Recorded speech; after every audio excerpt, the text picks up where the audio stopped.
something. I want to thank Heather and Dan for asking me to give a toast, but they've also asked me to give a tribute to Dan's mother and my sister Denise. And as I talk about Denise, I may call her Nisie, because that's how we called her, was Nisie. It's also fitting that I'm speaking because 33 and a half years ago, Dan and Nisie were at my wedding with my wife Joan. He was just a little guy, and finances were such that Mark was back at home with two older sisters, but they were able to make it up to San Jose for our wedding. And let me just tell you about Dan at the time. He was about that tall, about that wide. He was about 12 pounds at birth or something, and his nickname was Coachy. So I hope I haven't ruined it for you, Dan. But as all of you, I'm sure most of you know, that Denise couldn't be here because she passed away 18 and a half years ago. But when I look at Dan and his sisters, I see her in them, in their eyes. So if you want to see Denise tonight, just look at her children. I'd like to talk a little bit about Denise's childhood. We moved down to Mexico in 1958, so she would have been about 12 years old. And somewhere in there, I'm not sure when it happened, because I was 3.5 years younger, not paying attention to my sister, she fell in love with horses. And she had a horse named Sonny. It was a mare. And sometime later, Sonny had a colt named Lucifer. So she had a mare named Sonny and a boy horse named Lucy. Go figure. But that was Denise. But she not only liked horses and riding horses. I was kind of scared of horses. I never hung around her horses. She liked to play horses, and her best friend at the time was Jolene. And she and Jolene would be out in the field. Now, we lived in this house that was the only house in the block. And you could look out the back windows and see this field all the way around it, like a big U. And you could see her jumping with Jolene all through the weeds and stuff in the back field, whinnying and galloping, and they literally thought they were horses. And that's what they liked to do. The other thing about it you may not know, she was an excellent swimmer. And as an adult, I don't think I ever saw her swim. But she swam the breaststroke in distance competitions. And one time, in the largest lake in Mexico was Lake Chapala. She swam, if any of you have been down there, from Ajijic, the pier of Ajijic, to the pier in the city of Chapala, which was several kilometers, and through really rough and choppy water. You know, just an amazing thing. So she's quite a good, not fast, but because of her endurance, she competed mostly with boys that day, and she came in toward the middle of the pack. It's quite remarkable. But I have some negative things to say about Denise. Only one story. Being her younger brother, she convinced me that she was doing me a favor, that whenever we had lemon meringue pie, that I should give her the lemon so I wouldn't have to eat it, and she would give me the meringue. And I thought this is really nice, you know. So I would eat the meringue, and that went on for quite some time, a couple of years maybe. And one day I tasted the lemon, and I realized I'd been had. So I went again. But we'll progress now. She went off to a high school in La Jolla, California, a boarding school, as my brother did years later to Texas, went on to college.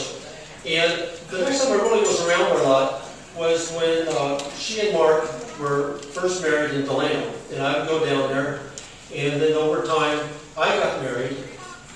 And my wife and I loved to go visit them down in Mission Viejo. And I will say that it was really something special for us to go down to them. We were married about 7 years afterwards, and they had, I guess, 3 kids when we got married.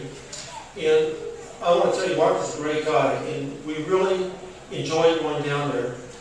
And we looked up to Mark and Denise, and there's something about their marriage that was very special. And it was very close, and we wanted to emulate them, and also the way they raised their kids. It was just something relaxed and warm and comfortable in their household. And when they moved to Gunnison, we came out several times to visit them here, and it was the same thing. It was just something special. we always looked up to them. They were very open to having kids. As you know, they had 7. Well, we also have 7, and I think a lot of that just is this desire to be around kids and love kids. Some of that came from Mark and Denise.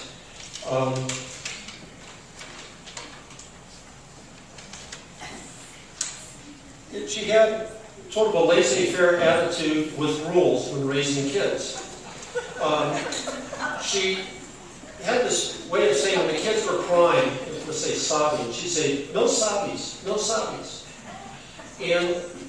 But that was really a good thing because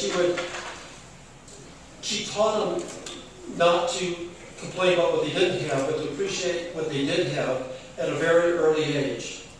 So she did have her rules.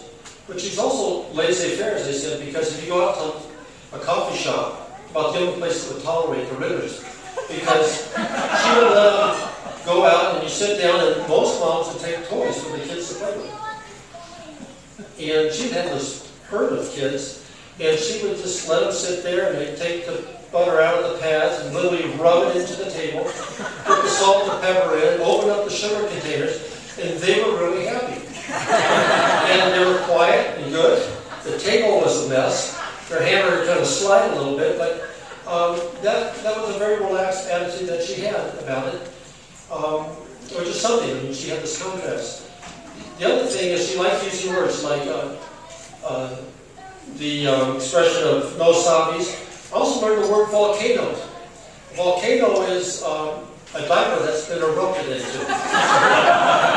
And in my raising kids, I also learned the dipstick method of learning the status of the diaper. Just slide your finger right in the back, and you pull it up, and you know the status: dry, wet, or a little murky. And I learned that from Denise as well.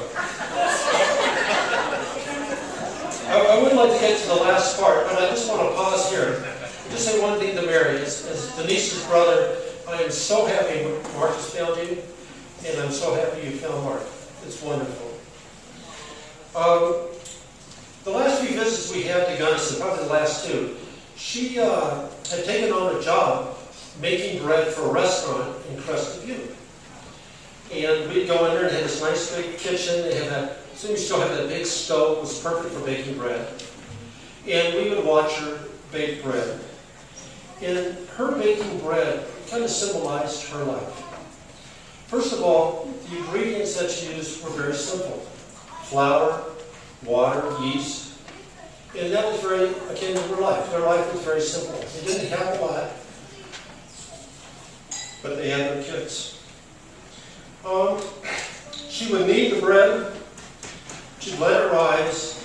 She'd form the bread into little loaves. These are the loaves that they would serve in the restaurant. When you sit down, they bring little bread. You munch on while you wait for your food. And then she'd bake it. And in doing so, she would use care, love, and patience.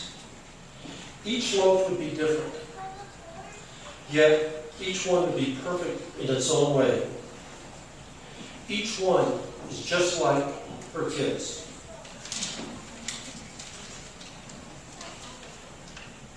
So my toast to you,